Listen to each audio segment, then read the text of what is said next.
সিংহ ৰাশিৰ জীৱনত 13 মে'ৰ পৰা আৰম্ভ হ'ব এক নতুন অধ্যায়। যি মানুহে আপোনাক অৱহেলা কৰিছিল সিহঁতেই এতিয়া আপোনাৰ শক্তি অনুভৱ কৰিব। এই 10 দিনত হঠাৎ আপোনাৰ ভাগ্য খুলিব পাৰে। টকা পইচা, সন্মান আৰু সম্পৰ্কত আহিব ডাঙৰ পৰিৱৰ্তন। কিন্তু সাৱধান, এটা ভুল সিদ্ধান্তই আপোনাৰ হাতৰ পৰা কাঢ়ি লৈ যাব পাৰে এক সুবৰ্ণ সুযোগ। গ্ৰহ নক্ষত্ৰই এই ভয়ংকৰ সংযোগে সিংহ ৰাশিক দিব পাৰে জীৱনত এটা স্মৰণীয় টাৰ্ণিং পইণ্ট। আপুনি যদি সিংহ ৰাশিৰ হয় তেন্তে এই ৰাশিফল শেষলৈকে নিশ্চয় শুনিব, কাৰণ শেষৰ অংশটোত মই ক'ম আপোনালোকক সেই বিশেষ সংকেত যিটো দেখা মানে আপোনাৰ ভাগ্য খুলিবলৈ গৈ আছে। প্ৰথমতে লৈ আহিছোঁ প্ৰেম আৰু দাম্পত্য জীৱন। 13 পৰা 22 মে' 2026 সিংহ ৰাশিৰ বাবে এই সময়খিনি প্ৰেম আৰু দাম্পত্য জীৱনত যথেষ্ট গভীৰ আৰু অনুভূতিপূৰ্ণ হ'ব। যিসকলৰ হৃদয়ত বহুদিন ধৰি নীৰৱ কষ্ট চলি আছিল, তেওঁলোকৰ জীৱনত এতিয়া লাহে লাহে পোহৰ আহিবলৈ আৰম্ভ কৰিব। শুক্ৰ আৰু চন্দ্ৰৰ বিশেষ প্ৰভাৱে আপোনাৰ সম্পৰ্কত আৱেগ বঢ়াব, কিন্তু লগতে কিছুমান পৰীক্ষাও আহিব। যদি আপুনি ইতিমধ্যে সম্পৰ্কত আছে তেন্তে এই সময়ত সংগীৰ লগত মনোযোগ বঢ়োৱা অত্যন্ত জৰুৰী। সৰু সৰু কথাত ভুল বুজাবুজিয়ে ডাঙৰ ৰূপ ল'ব পাৰে, বিশেষকৈ 15 আৰু 18 মে'ৰ মাজত। কেতিয়াবা আপুনি ভাবিব পাৰে, মই যিমান দিছোঁ সিমান ভালপোৱা ঘূৰাই পাইছোঁনে? কিন্তু এতিয়া এটা চিন্তা আপোনাৰ মনত অহাটো স্বাভাৱিক। কিন্তু এই সময়ত ৰাগ বা অহংকাৰ দেখুৱালে সম্পৰ্কত দূৰত্বৰ সৃষ্টি হ'ব পাৰে। বিশেষকৈ বিবাহিত সিংহ ৰাশিৰ লোকসকলে সংগীৰ অনুভূতিক বুজিবলৈ চেষ্টা কৰক। সংগীয়ে হয়তো মুখেৰে সকলো কথা নকয়, কিন্তু অন্তৰত আপোনাৰ মৰম আৰু সময় বিচাৰে। যদি আপুনি ব্যস্ততাৰ মাজতো অলপ সময় উলিয়াই একেলগে কথা পাতে তেন্তে সম্পৰ্ক আগতকৈ বহুত মজবুত হ'ব। অবিবাহিত লোকসকলৰ বাবে এই সময়খিনি যথেষ্ট ইণ্টাৰেষ্টিং হ'ব। পুৰণি কোনো মানুহ আকৌ আপোনাৰ জীৱনলৈ ঘূৰি আহিব পাৰে। এজন ব্যক্তি যিজনে আগতে আপোনাক উপেক্ষা কৰিছিল এতিয়া আকৰ্ষিত হ'ব পাৰে আপোনাৰ আত্মবিশ্বাস আৰু ব্যক্তিত্ব দেখি। ছ'চিয়েল মিডিয়া বা ফোন কলৰ মাধ্যমেৰে নতুন যোগাযোগ আৰম্ভ হোৱাৰ প্ৰবল সম্ভাৱনা আছে। কিন্তু এটা কথা মনত ৰাখিব লাগিব, এই সময়ত সকলো চকচকীয়া বস্তু হন নহয়। কিছুমান মানুহ মিঠা কথাৰে আপোনাৰ হৃদয় জয় কৰিবলৈ চেষ্টা কৰিব পাৰে, কিন্তু তেওঁলোকৰ উদ্দেশ্য সৎ নোহোৱাৰ সম্ভাৱনা আছে। সেয়েহে হৃদয়ৰ লগতে বুদ্ধিৰ কথাও শুনিব। 19 মে'ৰ পিছত প্ৰেম জীৱনত এটা সুখবৰ আহিব পাৰে। যিসকলৰ সম্পৰ্কত দীৰ্ঘদিন ধৰি সমস্যা চলি আছিল তেওঁলোকৰ মাজত পুনৰ মিলন বা ভুল বুজাবুজি শেষ হোৱাৰ যোগ দেখা গৈছে। কিছুমান সিংহ ৰাশিৰ লোকৰ বিবাহৰ কথাও আগবাঢ়িব পাৰে। এই সময়ত ৰঙা বা সোণালী ৰং আপোনাৰ প্ৰেম ভাগ্যশালী কৰিব। শুক্ৰবাৰে সুগন্ধি ফুল ভগৱানক অৰ্পণ কৰিলে সম্পৰ্কত মাধুৰ্য বাঢ়িব বুলি দেখা যায়। শেষত এটা গুৰুত্বপূৰ্ণ পৰামৰ্শ, এই 10 দিনত যিমান মানুহ আপোনাৰ কষ্টৰ সময়তো আপোনাৰ লগত থাকে সেয়াই হৈছে আপোনাৰ জীৱনৰ প্ৰকৃত মানুহ। তেওঁলোকক কেতিয়াও অৱহেলা নকৰিব। এতিয়া আলোচনা কৰিবলৈ ওলাইছোঁ আপোনাৰ কৰ্মজীৱন। 13 পৰা 22 মে' 2026 সিংহ ৰাশিৰ বাবে 13 মে'ৰ পৰা 22 মে'লৈ কৰ্মজীৱনত আৰম্ভ হ'ব এক শক্তিশালী পৰিৱৰ্তনৰ সময়। যিসকল মানুহে এতিয়ালৈকে আপোনাৰ পৰিশ্ৰমৰ মূল্য দিয়া নাছিল তেওঁলোকেই এতিয়া আপোনাৰ দক্ষতাৰ প্ৰশংসা কৰিবলৈ বাধ্য হ'ব। সূৰ্য আৰু মংগলৰ শক্তিশালী প্ৰভাৱে আপোনাৰ আত্মবিশ্বাস আগতকৈ বহু গুণ বঢ়াই দিব। চাকৰি কৰা সিংহ ৰাশিৰ লোকসকলৰ বাবে এই সময়ত নতুন দায়িত্ব আহিব পাৰে। প্ৰথমতে অলপ প্ৰেছাৰ অনুভৱ হ'ব, কিন্তু এই দায়িত্বই ভৱিষ্যতে আপোনাৰ পদোন্নতি বা সন্মানৰ পথ খুলিব। অফিচত আপোনাৰ কথাৰ মূল্য বাঢ়িব।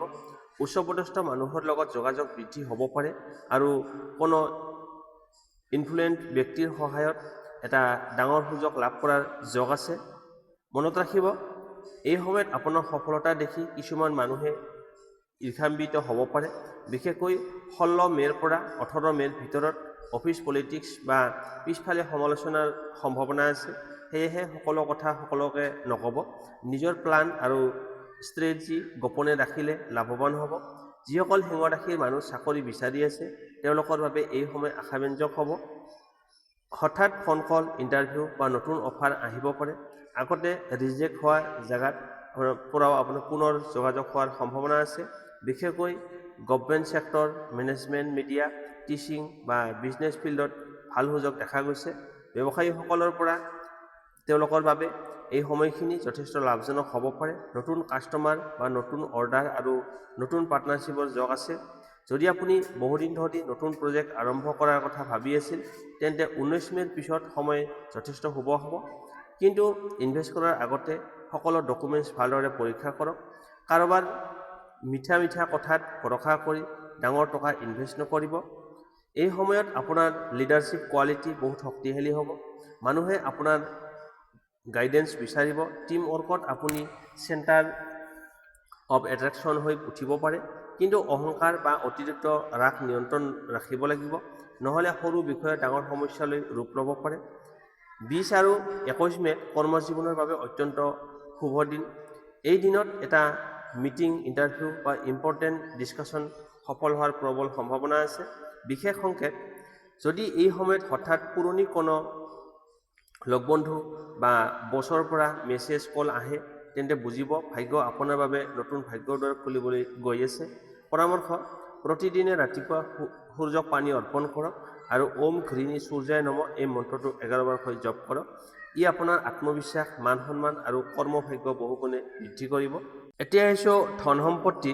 সিংহ ৰাশিৰ বাবে এই 10 দিন ধন সম্পত্তিৰ ক্ষেত্ৰত যথেষ্ট গুৰুত্বপূৰ্ণ হ'ব। গ্ৰহৰ অৱস্থানে দেখুৱাইছে যে বহুদিন ধৰি ৰৈ থকা কিছুমান আৰ্থিক কাম এতিয়া লাহে লাহে আগবাঢ়িবলৈ আৰম্ভ কৰিব। যি টকা ফাঁচি আছিল সেয়া ঘূৰাই পোৱাৰ সম্ভাৱনা আছে। বিশেষকৈ 17 মে'ৰ পিছত ধন লাভৰ এটা শক্তিশালী যোগ সৃষ্টি হৈছে। এই সময়ত আপোনাৰ উপাৰ্জনৰ নতুন পথ খুলিব পাৰে। ছাইড ইনকাম, অনলাইন কাম, কমিশ্যন বা অতিৰিক্ত বিজনেছৰ পৰা লাভ পোৱাৰ যোগ দেখা গৈছে। যিসকল মানুহে নতুন ইনভেষ্ট কৰাৰ কথা ভাবি আছে, তেওঁলোকে অলপ বুদ্ধিমত্তাৰে আগবাঢ়িলে লাভ পাব পাৰে, কিন্তু খৰদৰ কৰি সিদ্ধান্ত নল'ব। 13 মে'ৰ পৰা 16 মে'ৰ ভিতৰত টকা পইচাৰ ক্ষেত্ৰত অলপ উঠা-নমা থাকিব পাৰে। হঠাৎ খৰচ বাঢ়িব পাৰে ঘৰ, ফেমিলি বা যান-বাহনৰ ওপৰত। কিছুমান সিংহ ৰাশিৰ মানুহে এনে এটা বস্তু কিনিব পাৰে যিটো বহুদিন ধৰি কিনাৰ ইচ্ছা আছিল, কিন্তু এই সময়ত লাক্সাৰীত অতিৰিক্ত খৰচ কৰিলে পিছত প্ৰেছাৰ অনুভৱ হ'ব পাৰে। যদি আপুনি বিজনেছ কৰে, তেন্তে লাভৰ পৰিমাণ আগতকৈ বাঢ়িব পাৰে। নতুন কাষ্টমাৰ আৰু নতুন যোগাযোগৰ পৰা ধন লাভ হ'ব। বিশেষকৈ gold, clothing, food, media, online business বা প্ৰপাৰ্টি ৰিলেটেড কামত শুভ ফল দেখা গৈছে। সম্পত্তিৰ ক্ষেত্ৰত এটা ভাল খবৰ আহিব পাৰে। ঘৰ, মাটি, পৈতৃক সম্পত্তি সম্পৰ্কীয় কোনো ৰৈ থকা বিষয়ে আগবাঢ়িব পাৰে। যিসকল মানুহে নতুন ঘৰ, মাটি বা গাড়ী কিনাৰ কথা প্লান কৰিছে, তেওঁলোকৰ বাবে 19 আৰু 21 মে' যথেষ্ট শুভ দিন। কিন্তু এটা বিশেষ সাৱধানবাণীও আছে। এই সময়ত কাৰোবাক টকা ধাৰ দিয়াৰ আগতে বহুবাৰ ভাবিব। বিশ্বাসৰ মানুহেও আপোনাক হতাশা দিব পাৰে। কাগজ-পত্ৰ নপঢ়াকৈ কোনো ফাইনেন্সিয়েল এগ্ৰিমেণ্টত ছাইন নকৰিব। এই সময়ত আপোনাৰ ভাগ্যত আনএক্সপেক্টেড গেইনৰ যোগ আছে। কোনো পুৰণি ইনভেষ্টমেণ্ট, ফাঁচি থকা টকা বা আকস্মিক লাভে আপোনাক আনন্দিত কৰি তুলিব। কিছুমান সিংহ ৰাশিৰ মানুহে ফেমিলিৰ পৰা ফাইনেন্সিয়েল ছাপৰ্ট লাভ কৰাৰ সম্ভাৱনা আছে। বিশেষ সংকেত: যদি এই 10 দিনত আপুনি এটা সোণালী ৰঙৰ কোনো বস্তু বা মুদ্ৰা পায়, তেন্তে বুজিব মা লক্ষ্মীৰ আশীৰ্বাদ আপোনাৰ ওপৰত বৃদ্ধি পাইছে। ধন বৃদ্ধি কৰাৰ প্ৰতিকাৰ: বৃহস্পতিবাৰে গৰীব মানুহক হালধীয়া বস্তুৰ দান আৰু মানিবেগত এটা হালধীয়া কাপোৰ ৰাখক। ই আপোনাৰ ধন আগমন আৰু সঞ্চয় দুয়োটা বৃদ্ধি কৰাত সহায় কৰিব। সিংহ ৰাশি, কি সংকেত দেখিলে আপুনি গম পাব যে ভাগ্য খুলিবলৈ গৈ আছে? 13 পৰা 22 মে'ৰ ভিতৰত কিছুমান বিশেষ সংকেত আপোনাৰ জীৱনত দেখা দিব পাৰে, যিবোৰে বুজাব ভাগ্য লাহে লাহে আপোনাৰ পক্ষলৈ ঘূৰি আহিছে। 1 নম্বৰ সংকেত: হঠাৎ পুৰণি মানুহৰ যোগাযোগ। যদি বহুদিন ধৰি যোগাযোগ নথকা কোনো ব্যক্তি হঠাৎ ফোন, মেছেজ বা ছ'চিয়েল মিডিয়াত কানেক্ট কৰে, তেন্তে ই আপোনাৰ সুযোগ আৰু লাভৰ সংকেত হ'ব পাৰে। 2 নম্বৰ: বাৰে বাৰে সিংহ, সূৰ্য বা সোণালী ৰঙৰ বস্তু দেখা সপোনত। এইবোৰ আপোনাৰ বাস্তৱ জীৱনত বাৰে বাৰে সিংহ, সূৰ্য, সোণালী ৰঙৰ বস্তু দেখা মানে আপোনাৰ আত্মশক্তি আৰু ভাগ্য জাগ্ৰত হৈছে। 3 নম্বৰ: ফাঁচি থকা আধৰুৱা কাম হঠাৎ আগবাঢ়ি যোৱা। যি কাম বহুদিন ধৰি ৰৈ আছিল, হঠাৎ তাৰ পৰা পজিটিভ ৰেছপন্স অহা অত্যন্ত শুভ সংকেত, বিশেষকৈ চাকৰি, টকা আৰু সম্পৰ্কৰ ক্ষেত্ৰত। 4 নম্বৰ: ৰাতিপুৱা বিশেষ সপোন দেখা। যদি আপুনি ৰাতিপুৱা সূৰ্যৰ পোহৰ, মন্দিৰ, নদী বা সোণ দেখা সপোন দেখে, তেন্তে ই ধন আৰু মান সন্মান বৃদ্ধি হোৱাত সংকেত। 5 নম্বৰ: হঠাৎ মনৰ ভিতৰত আত্মবিশ্বাস বৃদ্ধি পোৱা। কেতিয়াবা কোনো কাৰণ নোহোৱাকৈ আপোনাৰ মনত শক্তি আৰু সাহস অনুভৱ হয়। এই অনুভূতি বুজায় যে গ্ৰহৰ শক্তি আপোনাৰ পক্ষত কাম কৰিবলৈ আৰম্ভ কৰিছে। 6 নম্বৰ, কোনো শুভ খবৰ 11ৰ পৰা 11 বা 21 সংখ্যাত লগত অহা, যেনে 11:11 সময় দেখা, 21 তাৰিখ বা এই সংখ্যাবোৰ বাৰে বাৰে চকুত পৰাটো এইটো ইউনিভাৰ্ছৰ পজিটিভ চাইন বুলি ধৰা হয়। 7 নম্বৰ, ঘৰত হঠাৎ শান্তি আৰু পজিটিভ এনাৰ্জি অনুভৱ কৰা, বহুদিনৰ হাই কাজিয়া কমি যোৱা, মন শান্ত লগা বা ঘৰত ভাল খবৰ অহা, এইবোৰ ভাগ্য উজ্জ্বল হোৱাৰ সংকেত। বিশেষ কথা, এই সংকেতবোৰ দেখা মানে সুযোগ আহিব, কিন্তু সেই সুযোগ চিনাক্ত কৰি সাহসী সিদ্ধান্ত লোৱাটো আপোনাৰ হাতত। সিংহ ৰাশিৰ শক্তি হৈছে আত্মবিশ্বাস। যেতিয়া আপুনি নিজৰ ওপৰত বিশ্বাস কৰে তেতিয়াই ভাগ্য আপোনাৰ পক্ষত ঘূৰি আহে।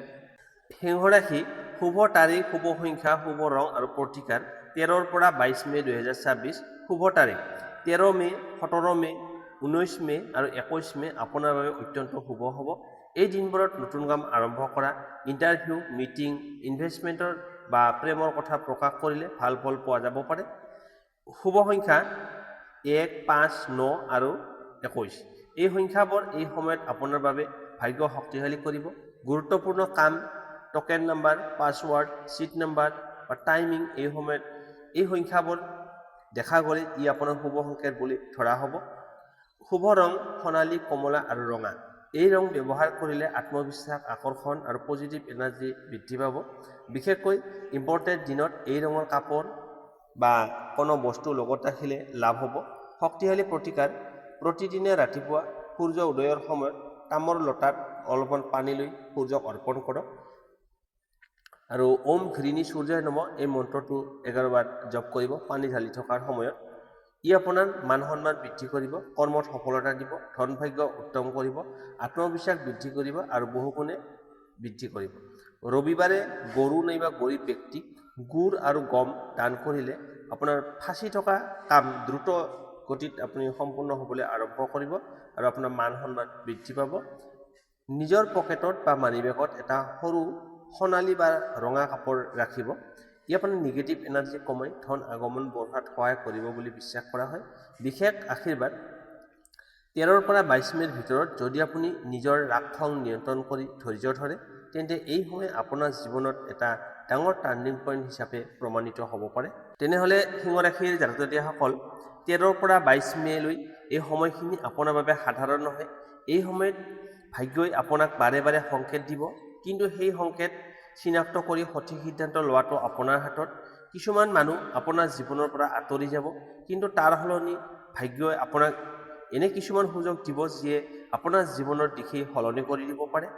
নিজৰ শক্তি, আত্মবিশ্বাস আৰু ধৈৰ্য কেতিয়াও হেৰুওৱা নাযায়, কাৰণ সিংহ ৰাশিৰ মানুহ যেতিয়া উঠি থিয় হয় তেতিয়া ভাগ্য তেওঁলোকৰ আগত মূৰ দুৱাই। এই 10 দিনত অহংকাৰ নহয়, বুদ্ধি আৰু ধৈৰ্যই হ'ব আপোনাৰ আটাইতকৈ ডাঙৰ অস্ত্ৰ। মনত ৰাখিব, দেৰি হ'ব পাৰে, কিন্তু সিংহ ৰাশিৰ মানুহ কেতিয়াও হাৰ নামানে। ভিডিঅ'টো ভাল লাগিলে লাইক কৰক, শ্বেয়াৰ কৰক আৰু চেনেলটো ছাবস্ক্ৰাইব কৰিবলৈ নাপাহৰিব, কাৰণ আগলৈকে আপোনালোকৰ বহু গুৰুত্বপূৰ্ণ প্ৰেডিকশ্যন লৈ মই আহি থাকিম। জয় মা লক্ষ্মী, সিংহ ৰাশিৰ ভাগ্য উজ্জ্বল হওক।